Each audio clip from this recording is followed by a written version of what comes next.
big deal. You know, that was really an accomplishment because he's trying. With this video, you will be attending a breakout session on the subject of differentiation and digital storytelling, led by teacher educator and Virginia Tech faculty member, Dr. Sara Kajder. In her presentation, Dr. Kajder will demonstrate how digital storytelling can be a means of ensuring a lesson incorporates the 3 R's: relevance, relationships, and rigor. Digital storytelling is relevant because it allows students to communicate in ways they prefer. It involves relationships because the stories are personal.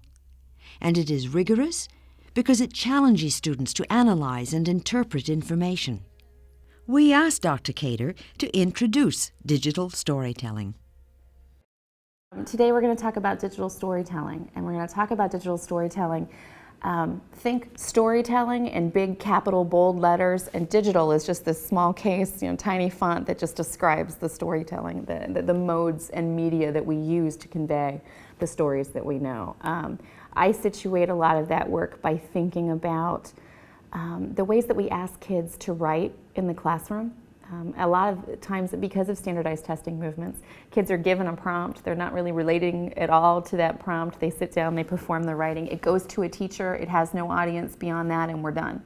And this model changes up so many of those variables. One, by opening up what counts as valued communication, so allowing students to think about ways that images convey meaning, the ways that the sequencing of images, that if you put motion on images, ways that you add narration to images. It's a different kind of narrative writing because their words in that case are kind of amplifying the things that the images are communicating, or to put it more clearly, I guess, that the images are doing narrative work, and that's kind of a change for students. It's valuing different kinds of modes and different kinds of modalities in which students like to communicate. But I think bigger than that, it's also a way to, in an English classroom, we might situate it in thinking about personal narrative or memoir writing.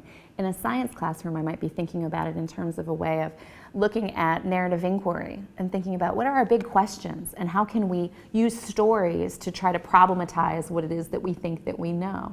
In a social studies classroom, it might be by asking, well, what is history and how do we know? And integrating in oral histories or maybe public service announcements. It's taking the genre, I guess, approach of a digital story and morphing it into and tweaking it a little bit in different disciplinary ways to allow students to have places where they're writing in multimodal ways. So writing, and my students think of it as layered writing. So they're writing through all of these different kinds of modes and coming out on the other side with a package that puts it all together. Now let's join Dr. Kajder for her presentation on digital storytelling. All right, my name is Sara Kajder. I am a professor at Virginia Tech. I run the English education program there. I also teach in local schools in a 7th grade classroom and an 11th grade classroom. Prior to doing my doctoral work, I taught in Montgomery County, Maryland for 8 years, middle school and high school English and chemistry. We'll talk at some other session about the melding of those two disciplines and fields. And prior to that, taught in the Pittsburgh City School System. And today's session on digital storytelling is kind of framed around the way that I see the world, in part because I've worked with such a variety of students, from AP all the way down to ESL students, and down isn't really the right way to put it. I think it's more of a cross, a continuum. And what I've found is that there are very few strategies that allow me to integrate technology in my teaching in a way that's going to move all kids. Does that make sense? Unequivocally, all kids.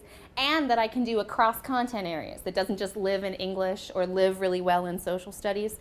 Digital storytelling is one of those rare beasts that allows me to kind of traverse a lot of different worlds and a lot of different pathways as a classroom teacher.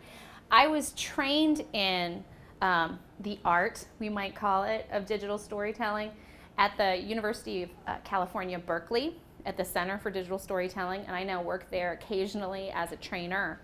And our model at the Center for Digital Storytelling is one that really was developed, I would say, the late 80s, early 90s. And what's different about it is that, and I'm going to try to think of this in an elegant way, but I don't think there's a good way to do it. You know how with most education terms, like differentiation, or we might think about collaborative learning, or we might think about rubrics, or we might think about WebQuest if you sat in the session earlier on WebQuest. They're education terms or technologies or tools or things we do with kids that mean a lot of different things to different people just with that one term. Digital storytelling is a model that has a certain framework to it, but can mean a lot of different things. I did a quick Google search last night, and I found digital stories that were just mock trials that had been videotaped and put up online, or they were PowerPoint slideshows of somebody's trip that they put up online. So I think that there's a little bit of flexibility in play in the ways we think about the term. I'm going to situate it in personal narrative and memoir writing because it's the cleanest there, but we're also going to talk about public service announcements. We're going to talk about digital portfolios. We're going to talk about other ways that you utilize and leverage the same kinds of principles and the same kinds of tools. I have a lot of students who believe that they can't write. I have a lot of students who have really saturated, robust, amazing literacy lives outside of the classroom, but don't know how to take those same modes and modalities and move them into what they're doing inside of the classroom. Tools like iMovie, Windows Movie Maker, Bubble Share that we'll look at as an online alternative, those tools allow us a little bit of a bridge, right? We're appropriating them in a way for school use, but we're doing so in a way that's going to evoke and invoke and invite student stories. Does that make sense? Because I believe I have to know my kids in order to be able to teach them, in order to be able to move them. As Carol's talked about a lot in the relationships and working with kids. This is one tool for doing that.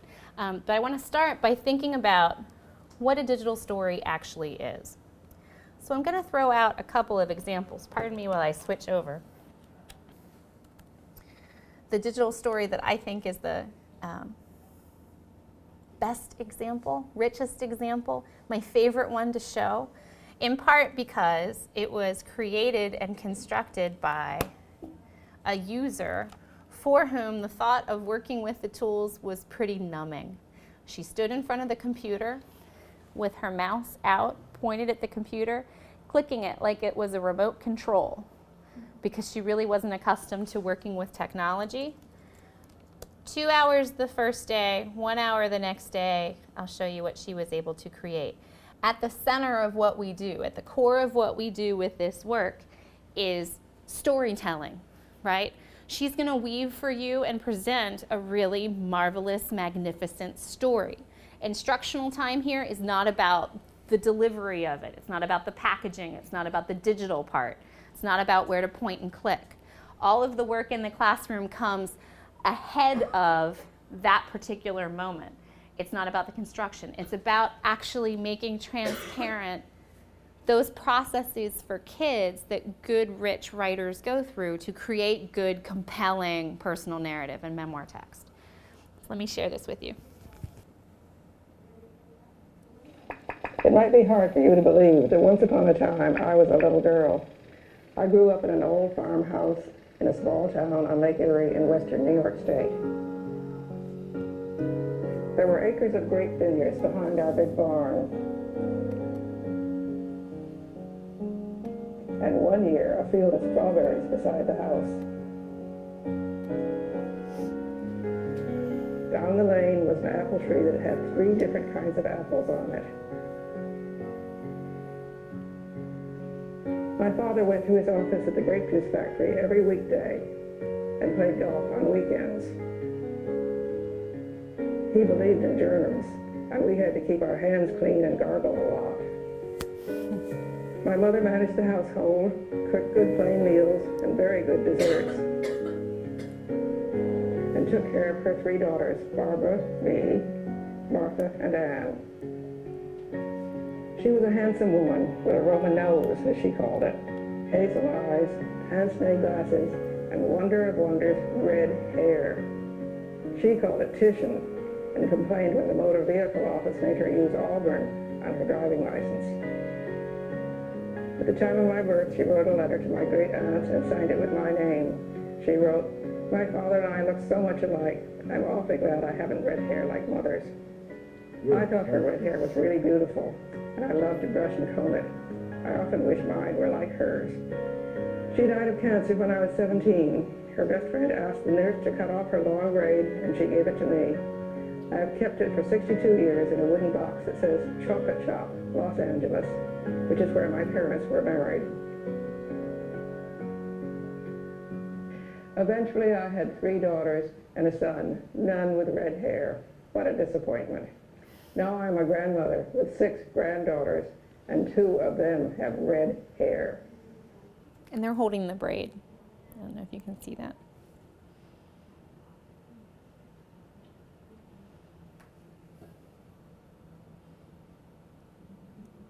Digital story? Mm-hmm. Okay. 2 minutes and 2 seconds long, 2.5 megabytes of file size. So we're not talking about anything that's going to cloud up and crowd up your server space and make the technology people in your building go nuts when you try to do it with kids. I show this one to kids every single time that we start this work, just because I find it to be so rich and reflective of a lot of the elements of digital storytelling that we're going to talk about. That said, this intimidates kids because, as I quote one of the students I worked with, "Lady, I haven't lived yet." They don't feel like they've got, the box. So I've just set the stakes up here, and they're saying, well, wait a minute, my story might come in a little bit down here. It's one of those things I think we always kind of wrestle with as English teachers in trying to think about how do we draw a story out. Or I do this work in chemistry when I'm teaching chemistry classes.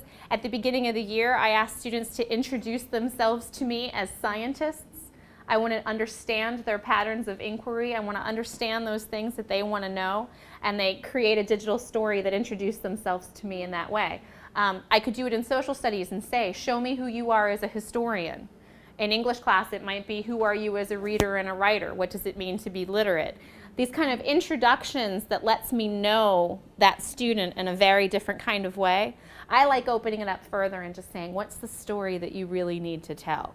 What's the story that you carry with you that ought to be shared? Because when we think about why we would capture and deliver and share these kinds of stories with audiences, there has to be something a little bit greater behind it than just, it's the prompt that you gave me, Dr. Kajder, right?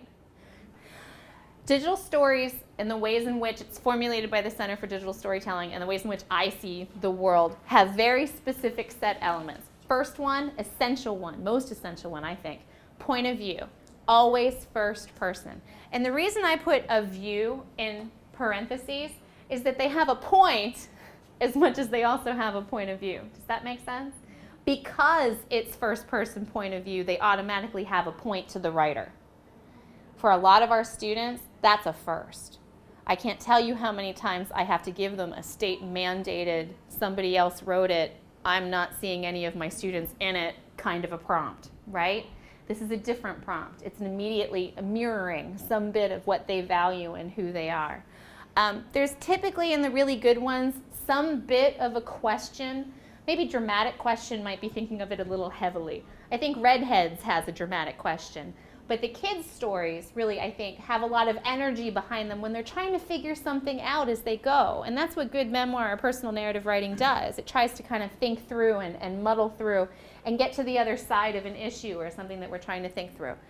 There's emotion, and I mean emotion in this, not that it's a Hallmark card commercial, but emotion in that the writer actually cares about what they're writing about, that they're invested and that they're present. And for a lot of my kids, that doesn't happen on a regular basis. Voice, the student records and narrates his or her own piece.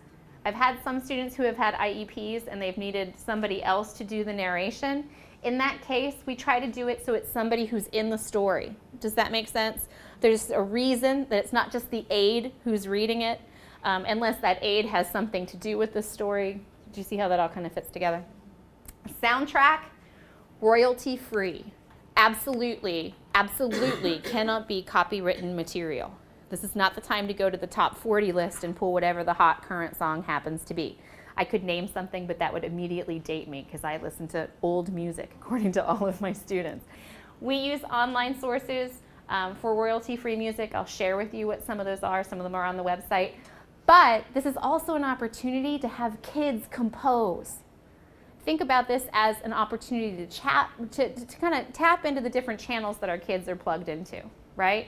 Some of them are very, very visual, but some of them have magnificent skills that typically I don't bring out very often in a chemistry classroom or an English classroom. I don't usually say, bring in your guitar and play a song for us, compose some original music. This gives them an opportunity to do that, should they choose to, but there's plenty of other things that they can use. Economy is important, and the last bit, which I think is the hardest part for them to do, is pacing. Pacing meaning that I've given them a finite space of time in which to be working. Typically they write their scripts out on the front of a 3x5 card. So we're talking about tight, precise writing. Their movies are 2 minutes long.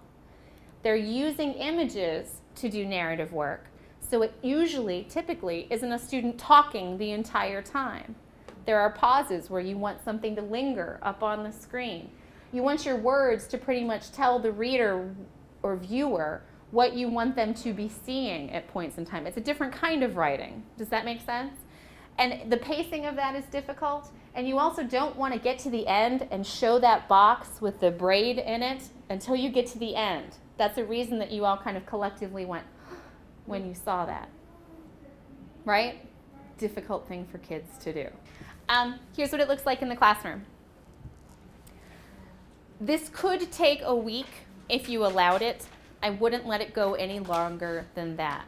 And it depends on your flexibility of class time. Do you have the ability to have them, do you have a student population that'll do a lot of work outside of the classroom? My kids really won't, so I have to kind of frame things in a very classroom-specific way, in classroom time ways. We start with pre-writing. As English teachers, those of you in this room who are English teachers should be really, really good at this part, right? You have the magic prompts, the ways that you can give them some type of a prompt that's going to allow them to figure out what the story is that they have to tell. My favorite right now is to use Google My Maps and to have students do a Google My Map of their neighborhood. And that can't just be that, Mrs. McCluskey lives over here and the Franks live down here. It needs to be an annotated map where they say, here's where the woman lives, and I'm so intimidated by this woman that I won't go and sell her Girl Scout cookies, right? Do you know what I'm talking about? There's always a scary house on somebody's block. You want to know where the neighborhood area is where they all play home run derby, and that the big kids get there at X time and the younger kids get there at X time. Are you with me with that? There's story that you can unpack. My favorite one is to have them open up their backpacks and find the story objects in their backpacks. I could probably have you do that with your bags. I guarantee that there's probably an object that you're carrying with you that's a storied object that you could do something with. I won't make you do that. But those prompts that will help them unpack what it is that they have to talk about, even though they haven't lived yet, to use that. That student, I replied back to him that I wanted him to take the most ordinary thing that he does and make it so compelling that it was just completely extraordinary. So he did a story about piano lessons and about his mundane, terrible, horrible, awful work in going through his piano lessons. But it really was a story about his mother and about how happy it made his mother for him to sit and play and for her to hear just those little bits of time when they were engaging together. And his mother we learned by the end of the story that his mother's battling breast cancer and he doesn't know for how long he's going to get to play for his mother. Not that all stories have that kind of whammy, because I just saw you all make the same faces that you did with redheads. They don't always have that rawness to them. But oftentimes they'll start with something and it leads you somewhere completely unexpected. At the pre-writing stage, it's pretty important you know what your kids are choosing to write about because of those moments of rawness. I told in the last group a story about my favorite digital story that a student has done so far. She's an immigrant from Somalia, and she did a story called Happy Feet. She was really upset because she came from a family that didn't come with scrapbooks and photo albums, and they didn't have everything archived from the time that she was born to the time that she found herself in my classroom. So she took home a digital camera. She took pictures of her feet in different places that were important to her. So there are pictures of her feet in Nikes in the basketball court because she realized that she was the tallest girl in her class, our class, and that actually is a commodity that she immediately was recruited to play on the basketball team, and that gave her a sense of community and belonging. And there's something about Nike having on, she's wearing her Levi's and her Nikes, and that made her really American and feel safe and secure. She has pictures of her feet in church. She has pictures of her feet in the classroom, particularly in her science classroom, because that's the place that I think speaks to her the most. And then she has at the end a picture of her feet without any shoes on and without any socks on. And at one point in time as a child, she had to flee her home, and the home was on fire. The skin on her feet is melted and garbled, and there's just this image that lingers of this rawness of just something she carries with her that you can't put in a photo album, and you can't put, do you understand what I'm talking about with that? I had to know that that story was coming to create a space for her to be able to tell it in the community of the classroom. Does that make sense? And we also had to have a relationship that was enough that she felt safe bringing that into the classroom too. So it's just something I put out there as an example. The artifact search typically happens completely outside of the classroom. I might take 15 minutes to do the pre-writing. I might take a little bit longer. It depends on the class. But it's just enough to kind of tease them and get them started into thinking about what they want to do. That's not a class period. Don't spend that much time on it. The artifact search is often best supported with a note home to mom and dad that just says, we're going to be doing some digital storytelling. If you could help support your kids by finding some materials to help them with this story, please do. 2 entrance tickets into the computer lab. First is a storyboard. There are models of storyboards for you up on the website. Kids have to do the pre-planning before they go anywhere near a computer where they sketch out, and I'm talking about stick figures, not art, sketch out in some sequenced boxes which images are going to come and in what order. Does that make sense? Script sharing circle happens with the first draft of their script. This is 1 class period. So right now we're invested 15 minutes. I might have taken 10 minutes maybe to talk with them about storyboard development and how that works. They do most of that work on their own. Script sharing circle, an entire class period. Groups of 4, maybe 5. If it gets bigger than that, it becomes pretty unwieldy. Also, it sometimes helps to have anchor adults. With my really reluctant writers, I found if I invite the football coach or the basketball coach into the classroom, or somebody that they really look up to, they invest in that audience and they invest in that sharing circle in a very different kind of a way. So it's about knowing your kid. You know this. It's all about knowing your kids and knowing who you can have in that circle that's going to help support them, but that's also going to make them reach a little bit. Because if we're really teaching, we're helping kids do things that they couldn't have done without us, right? And sometimes it's not just us, it's somebody else in that group. Script revision can happen inside of the classroom, can happen outside of the classroom, but they end up, when they submit their final copies to me, they submit the draft prior to the script sharing circle and then the draft post. So there should be some editing, there should be some changing, there should be something that moves around in there. Construction is in the lab, 1 class period, 1 40-minute period. If you are absent, that means you make time with me before school, after school, during lunch, during my planning period, some other point in time. If you give them more time, they will take it. And it also, I think, helps to tighten up what they're going to do in terms of their special effects and bells and whistles, right? Because if you don't have as much time, 80% of that class, at least as far as I said it, is going to be about content. 20% can be bells and whistles and transitions and special effects and things along those lines. Most important part of the whole process is the last stage, the screening, viewing, and discussion of their finished product. Because if I've done this on day 2 of the year, we're screening and sharing a piece of student writing and work by day 4, day 5.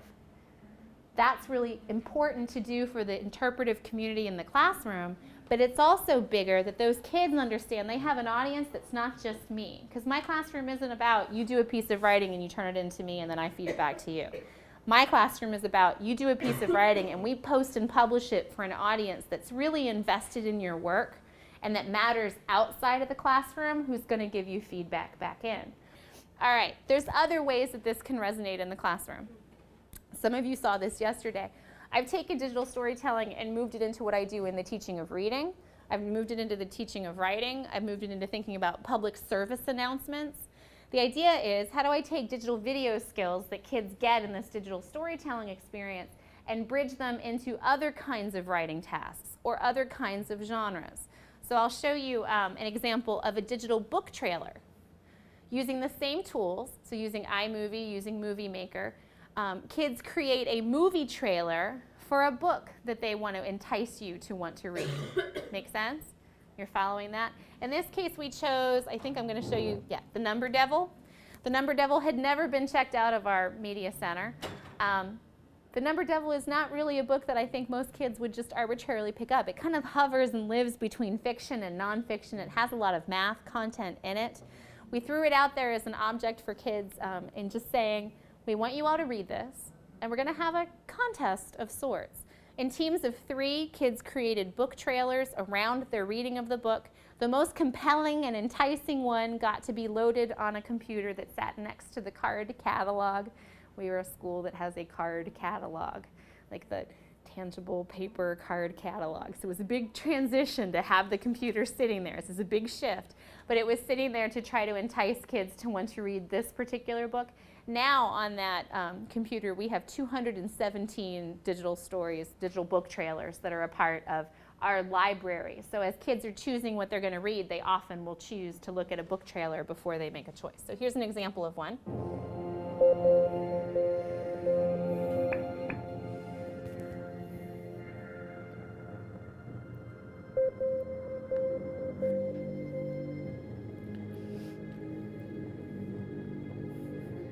Kids had 40 minutes to put this together in the lab. They did not take their own images. They just used the Flickr Creative Commons images to support it.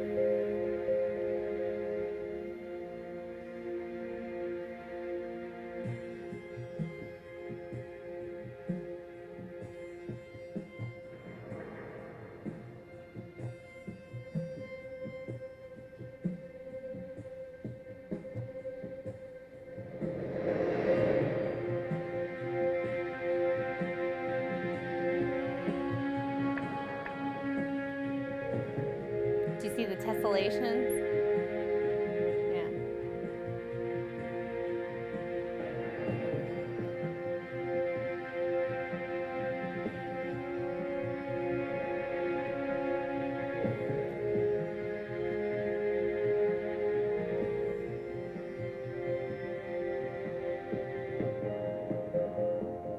The numbers. That's their math teacher. They are everywhere. They are everywhere. They are everywhere. The numbers. The numbers. They are everywhere. They are everywhere. They are everywhere. The numbers. The numbers. They are everywhere. They are everywhere. They are everywhere. They are everywhere.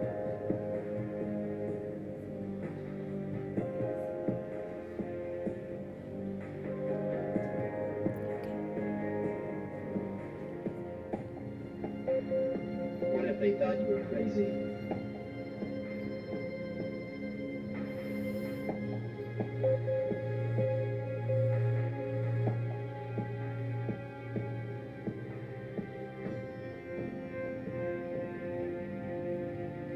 It's my favorite part. Wow. They misrepresent the book some. It is not this good of a book.